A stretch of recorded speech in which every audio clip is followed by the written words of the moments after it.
என்னதான் வாழ்க்கையில் கஷ்டப்பட்டாலும் நம்மளோட கஷ்டங்கள் மட்டும் தீரவே மாட்டேங்குது. என்னதான் இதற்கு ஒரு விடுமுறையே கிடையாதா? இந்த கஷ்டம்லாம் நம்மளோட வாழ்க்கையில் எப்போ மாறும்? நம்மளோட வாழ்க்கை ரொம்ப சிறப்பாக இருக்காதா? நம்மளும் ஒரு நாளைக்கு இப்படி ஆக மாட்டோமா, அப்படி ஆக மாட்டோமான்னு பல்வேறான கனவுகளோடு வாழ்ந்து வரக்கூடிய உங்களுக்கு தாங்க இந்த வீடியோ. இந்த நேரத்தில் மட்டும் நீங்கள் எழுந்து இந்த சின்ன சின்ன விஷயங்களை மட்டும் தொடர்ந்து ஃபாலோ பண்ணிங்கன்னா போதும். உங்களோட வாழ்க்கை கண்டிப்பாக நல்ல ஒரு முன்னேற்றமான நிலையில் மாறுங்க. அப்படிப்பட்ட ஒரு புனிதம் வாய்ந்த நேரம் தாங்க பிரம்ம முகூர்த்தம். நம்மளுடைய தாத்தா பாட்டிலாம் சொல்கிறத நம்ம கேள்விப்பட்டிருப்போம். நேரத்தில் எழுந்திரி அப்படின்னு சொல்கிறது. அதுவும் ஒவ்வொரு விஷயத்துலையும் அவங்க நமக்கு சொல்லும்போது அது தெரியாது. ஆனால் அதை நம்ம அனுபவிக்கும் போது தான் அதோட நன்மைகள் என்ன, தீமைகள் என்ன, ஏன் அப்படி நம்மளுடைய முன்னோர்கள் சொல்லியிருக்காங்க அப்படின்னு ஒவ்வொரு விஷயத்துக்கு, அந்த சின்ன சின்ன விஷயத்துக்கு பின்னாடியும் இவ்வளோ பெரிய ரகசியம் இருக்குது அப்படிங்கிறது நிறைய பேருக்கு தெரியாது. இந்த வீடியோவை கடைசி வரைக்குமே ஸ்கிப் பண்ணாமல் முழுமையாக பாருங்கள். ரொம்பவே யூஸ்ஃபுல்லாக இருக்கும். இந்த பிரம்ம முகூர்த்தத்தில் ஏன் நம்ம எழுந்து தீபம் ஏற்றினா நன்மைகள் நடக்கும் அப்படின்னு நினைக்கிறாங்க. பல்வேறோட வாழ்க்கையில் கோடீஸ்வர யோகத்தை கொடுக்கக்கூடிய ஒரு நேரம் அப்படின்னு கூட இந்த பிரம்ம முகூர்த்த நேரத்தை சொல்லலாம். ஸோ இந்த நேரத்திற்கு என்ன மாதிரியான நம்ம அந்த நேரத்தில் எழுந்து என்ன மாதிரியான விஷயங்கள்லாம் செய்யணும், அப்படி செய்வதனால நமக்கு என்னெல்லாம் நன்மைகள் நடக்கும், இந்த பிரம்ம முகூர்த்த நேரத்தில் இந்த ஒரு தவறை மட்டும் செய்யாதீங்க, அது தீராத கஷ்டம் வரும். அது என்ன அப்படிங்கிறத இந்த வீடியோ ஃபுல்லாக நம்ம கடைசி வரைக்குமே ஸ்கிப் பண்ணாமல் பாருங்கள். வீடியோ ரொம்பவே யூஸ்ஃபுல்லாக இருக்கும். வீடியோ பிடிச்சிருந்தால் லைக் பண்ணுங்கள், கமெண்ட் பண்ணுங்கள், ஷேர் பண்ணுங்கள். அதே மாதிரி இது போன்ற பல சுவாரஸ்யமான தகவலை நீங்கள் தொடர்ந்து தெரிஞ்சுக்கணும் அப்படின்னாலும் மறக்காமல் இனியவள் உற்சாகம் சேனலை சப்ஸ்கிரைப் பண்ணிவிட்டு கூடவே இருக்க பெல் ஐக்கானையும் ப்ரெஸ் பண்ணிட்டு வாங்க வீடியோக்குள்ளே போகலாம். நம்மளோட முன்னோர்கள் வாழ்க்கையோட ஒவ்வொரு தருணத்தையும் ஆன்மீகத்தோடு இணைத்து பார்க்காங்க. அதில் மிகவும் முக்கியமான ஒன்று தான் தீப வழிபாடு. வீட்டில் ஏற்றப்படக்கூடிய ஒரு சிறிய தீபம் கூட இருளை அகற்றி ஒளியை தருவதோடு மட்டும் இல்லாமல் மனதிற்கும் வீட்டிற்கும் ஒரு புனிதமான ஆற்றலை கொடுக்கும். அதனால தான் காலையிலும் மாலையிலும் தீபம் ஏற்றி இறைவனை வணங்கக்கூடிய அந்த மரபானது இன்று வரைக்குமே தொடர்ந்து பின்பற்றி வரும். ஆனால் தீபம் ஏற்றும் நேரத்திற்கும் ஒரு சிறப்பு இருக்குது அப்படின்னு சாஸ்திரங்கள் சொல்லுது. அதில் குறிப்பாக பிரம்ம முகூர்த்தம், சந்தியா காலம் ஆகிய 2 நேரங்களும் ரொம்ப ரொம்ப புனிதமாக இருக்குது. பிரம்ம முகூர்த்தம் மட்டும் ஏன் இவ்வளோ சிறப்பு மற்ற நேரத்தை விட அப்படிங்கிறத விரிவாக பார்க்கலாம். சூரிய உதயத்துக்கு முன்பாக அந்த இருக்கக்கூடிய காலம் தான் நம்ம பிரம்ம முகூர்த்தம் அப்படின்னு சொல்கிறோம். இந்த நேரத்தில் எழுந்து குளிச்சுட்டு மனதை ஒருமுகப்படுத்தி இறைவனை வணங்கினா மட்டும் போதுங்க. மன அமைதி, தெளிவான ஒரு சிந்தனை, ஆன்மீக முன்னேற்றம் இது எல்லாமே கிடைக்கும் அப்படின்னு சாஸ்திரங்கள் சொல்லப்படுது. முனிவர்கள், யோகிகள், ஞானிகள் பல பேருமே இந்த நேரத்தில் தான் தியானம் செஞ்சதாக சொல்லப்படுறாங்க. ஸோ இந்த நேரத்தில் ஏற்றப்படக்கூடிய அந்த தீபம் அப்படிங்கிறது இறை அருளை மனதில் உணர உதவும் ஒரு ஆன்மீக சின்னமாக இருக்குது. பிரம்ம முகூர்த்தத்திற்கு ரொம்ப ரொம்ப சிறப்பான ஒரு விஷயம் இருக்குங்க. அதாவது அதிகாலை நேரம் தான் நம்ம பிரம்ம முகூர்த்தம் அப்படின்னு சொல்கிறோம். பிரம்ம முகூர்த்த நேரம் அப்படிங்கிறது ரொம்ப ரொம்ப புனிதமான ஒரு நேரம். பிரம்ம முகூர்த்தத்திற்கு இணையான நேரம் கஷ்டங்கள் தீர இந்த திரியில் மட்டும் நீங்கள் தீபம் ஏற்றிங்களாக போதுங்க. உங்களோட வாழ்க்கையில் எவ்வளோ பெரிய கஷ்டங்கள், துன்பங்கள் எல்லாமே மாறிவிடும். அது மட்டும் இல்லாமல் பிரம்ம முகூர்த்தம் உங்களோட வாழ்க்கையை ரொம்ப சிறப்பாக மாற்றக்கூடிய ஒரு சக்தி கொண்டு இருக்குங்க. பிரம்ம முகூர்த்தத்தின் போது அண்ட சக்திகள் உச்சத்தில் இருக்கும் அப்படின்னு சொல்லுவாங்க. அதாவது வெளிப்புற மனித சக்திகள் மிக குறைந்த நிலையில் இருக்கும்போது மற்றும் பெரும்பான்மையாக தூங்கி கொண்டு இருக்கும்போது அண்ட அதிர்வுகள் தங்களோட நடனத்தை நிகழ்த்துக்குதான். இந்த பிரம்ம முகூர்த்த நேரம் அப்படிங்கிறது ரொம்ப ரொம்ப சிறப்பான ஒரு நேரங்க.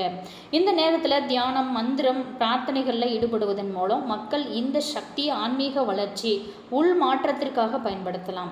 பண்டைய இந்திய நூல்களில் பாருங்கள், அதிகாலை 3 மணி முதல் 5 மணி வரை எழுந்திருப்பது ரொம்பவும் அதிர்ஷ்டமான ஒரு மாற்றத்தை உங்களுக்கு ஏற்படுத்தக்கூடிய அற்புதமான ஒரு நேரம், படைப்பாளர்களோட நேரம் அப்படின்னு சொல்லப்படுறோம். இந்த பிரம்ம முகூர்த்த நேரம் அப்படிங்கிறது இறைவின் கடைசி மணி நேரம். அதாவது 3 மணியிலிருந்து 5 மணி வரைக்கும் இந்த நேரமானது சூரிய உதயத்தை பொறுத்து மாறுபடும்.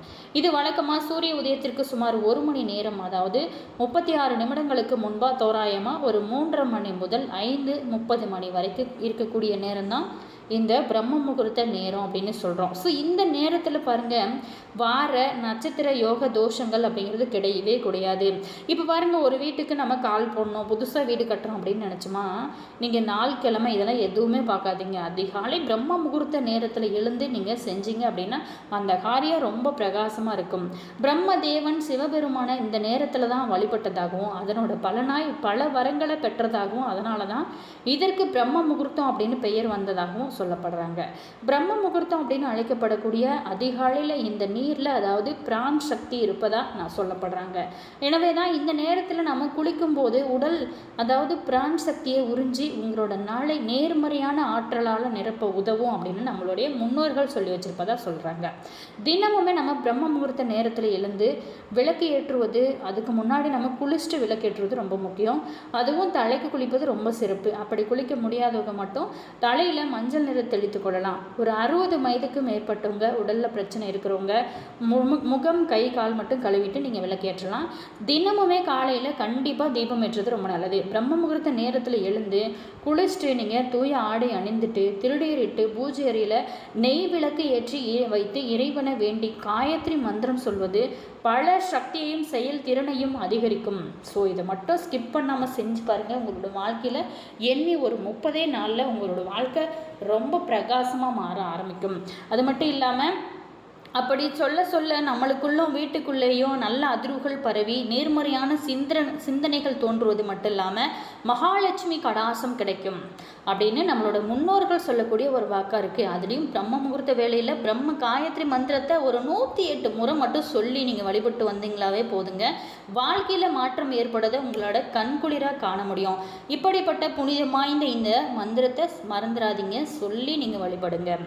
காயத்ரி மந்திரம் அப்படிங்கிறது ரொம்ப பரிந்துரைக்கப்பட்டாலும் கூட ஓம் நம சிவாய போன்ற மந்திரங்களையும் சிவன், விஷ்ணு அல்லது துர்க்கை போன்ற தெய்வங்களையும் வணங்கக்கூடிய மந்திரங்களையும் பக்தியோடு நீங்கள் ஜபிக்கிறது ரொம்ப நல்லது. பிரம்ம முகூர்த்தத்தின் போது மந்திரங்களை ஜபம் செய்வது உங்களுக்கு அமைதி, மகிழ்ச்சி, அருள், செழிப்பு இது எல்லாத்தையுமே கொடுக்கும். அது மட்டும் இல்லாமல் அந்த நேரத்தில் வீட்டில் நெய் தீபம் ஏற்றி வழிபடுவதன் மூலம் சகல சௌபாக்கியங்களையும் கண்டிப்பாக நீங்கள் பெற முடியும்.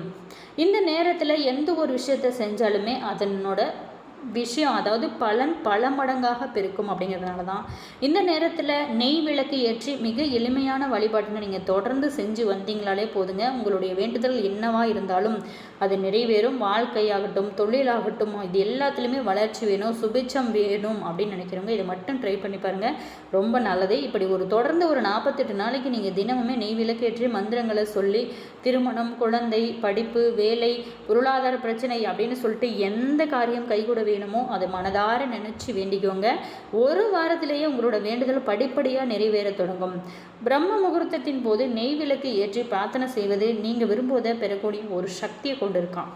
பிரம்ம முகூர்த்த நேரத்தில் நெய் விளக்கு ஏற்றும் போது அதில் சிறிய குண்டுமணி அளவுக்கு தங்கம் அல்லது வெள்ளி நாணயம் ஏதாவது இருந்துச்சு அப்படின்னா, இல்லை எதுவும் இல்லை அப்படிங்கிறவங்க ₹1 காசை போட்டு விளக்கேற்றி வந்தீங்க அப்படின்னா விளக்கேற்றவங்களோட வீட்டில் அல்ல குறையாமல் பணமானது வந்து கொண்டே இருக்கும். விளக்குனை சுத்தம் செய்யும் போது அதில் போடப்பட்ட அந்த தங்கம் போன்றவற்றை தனியாக எடுத்து வச்சுட்டு சுத்தம் செஞ்சுட்டு மீண்டும் விளக்கில் நீங்கள் தீபம் ஏற்றி வரலாம்.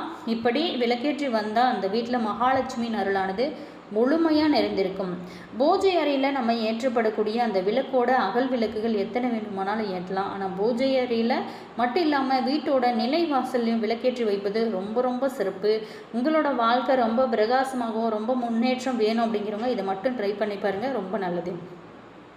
பிரம்ம முகூர்த்தத்தில் எழுந்தால் என்னென்ன மாற்றங்கள் கண்டிப்பாக வரும் அப்படின்னு பார்த்தோமா, அதிகாலை எழுந்துறதுக்கு என்ன ஒரு டிப்ஸு நம்ம யூஸ் பண்ணலாம். அப்படி எங்களால் பிரம்ம முகூர்த்த நேரத்தில் எழுந்தால் நல்லது நடக்கும் அப்படின்னு சொல்லிட்டீங்க, ஆனால் எங்களால் அப்படி எந்திரிக்க முடியல, என்ன செய்கிறது அப்படின்னு நம்ம யோசிக்கிறவங்களுக்கு இது சொல்கிறோம். பிரம்ம முகூர்த்த நேரத்தில் ஒழிப்பது அப்படிங்கிறது நல்லது அப்படின்னு அன்றைய தினத்தை புத்துணர்ச்சியோடு ஆரம்பிக்க இதுவும் உதவும். கண்டிப்பாக ட்ரை பண்ணி பாருங்கள். ஒவ்வொரு நாள் காலையில் படுக்கையிலேருந்து நம்ம எழும்போதும் நாளைக்காவது சீக்கிரமாக எழுந்திருக்க வேணும் அப்படின்னு நினைப்போம். ஆனால் அந்த நாள் மட்டும் வரவே வராது. 1ஆம் தேதி முதல் அதிகாலையில் எழ வேணும் அப்படின்னு உறுதியோடு தூங்க போவோம். ஆனால் 10ஆம் தேதி வந்தால் கூட அதை நம்ம மாற்றிக்கொள்ள முடியாது. சரி, ஏன் அதிகாலையில் எழுந்திருக்க வேணும் அப்படின்னு சொல்கிறாங்க தெரியுமா? பிரம்ம முகூர்த்த நேரத்தில் விழிப்பது நல்லது அப்படின்னும் அன்றைய தினத்தை புத்துணர்ச்சியோடு ஆரம்பிக்க இது உதவும். காலையில் ரொம்பவும் நேரம் கழித்து எழுவதே நம்மளோட அன்றாட விஷயங்களை பெரிதும் பாதிக்கும் அப்படிங்கிறது சொல்லி தெரிய வேண்டியதில்லை. நிறைய பேர் அனுபவத்திலே பார்த்துருப்பீங்க. காலையில் தினமும் தாமதமாக அதாவது நேரம் கழித்து எந்திரிக்கிறதுனால கூட தரித்திரம் நம்மளுடைய வீட்டில் இருந்து கொண்டே இருக்கும், வறுமையும் அதிகமாகவே இருக்கும் அப்படின்னு பெரியவங்க சொல்கிறது கூட நாம் கேள்விப்பட்டிருப்போம். அதே சமயம் நீங்கள் பிரம்ம முகூர்த்தத்தில் எழுந்தால் செல்வத்திற்கு அதிபதியான லட்சுமி தேவியோட ஆசீர்வாதத்தை கண்டிப்பாக பெற முடியும். இதை மட்டும் ட்ரை பண்ணி பாருங்கள். இந்த சின்ன சின்ன விஷயங்கள் கூட உங்களோட வாழ்க்கையில் மிகப்பெரிய ஒரு திருப்பு முனையை ஏற்படுத்தும். இந்த பிரம்ம முகூர்த்த நேரத்தில் மட்டும் நீங்கள் எழுந்து பாருங்களேன், எல்லாம் சரிதாங்க. பிரம்ம முகூர்த்தம் எந்த நேரத்தில் வருகிறது? இந்து மதத்தில் பிரம்ம முகூர்த்தத்திற்கு மிகுந்த முக்கியத்துவமானது கொடுக்குறோம். அதாவது அதிகாலை 4 மணி முதல் 5:30 வரை தான் பிரம்ம முகூர்த்தம். இது மங்களகரமான ஒரு நேரமாக இருக்குது. இந்த நேரத்தில் எழுந்து உங்களோட காலை வேலைகளை முடித்துவிட்டால் உங்களுக்கு வெற்றிகள் குவியும் அப்படின்னு சொல்கிறாங்க. இந்த நேரத்தில் எழுவதனால கடவுளோட பார்வையும் உங்கள் மேலே பட்டு வாழ்க்கையில் செல்வமும் வளமும் முழுமையாக கிடைக்கும். அதோடு மட்டும் இல்லாமல் இந்த நேரத்தில் எழுந்திருக்க நீங்கள் என்ன செய்யலாம், என்ன டிப்ஸ் ஏதாவது சொல்லுங்கள் அப்படின்னு கேட்டிருக்காங்க. காலைக்கு பதிலாக இரவுக்கு அலங்காரம் வைக்கலாம். அதாவது காலையில் அலங்காரம் வைப்பதற்கு பதிலாக இரவு சீக்கிரமாக உறங்க வேணும் அப்படின்னு சொல்லிட்டு அலங்காரம் செட் செய்யுங்க. மொபைல் நெட்வொர்க்கோ அல்லது தொலைக்காட்சி பார்ப்பதற்காகவோ நீங்கள் பார்த்தீங்கன்னா அதிக நேரம் யூஸ் பண்ணாதீங்க.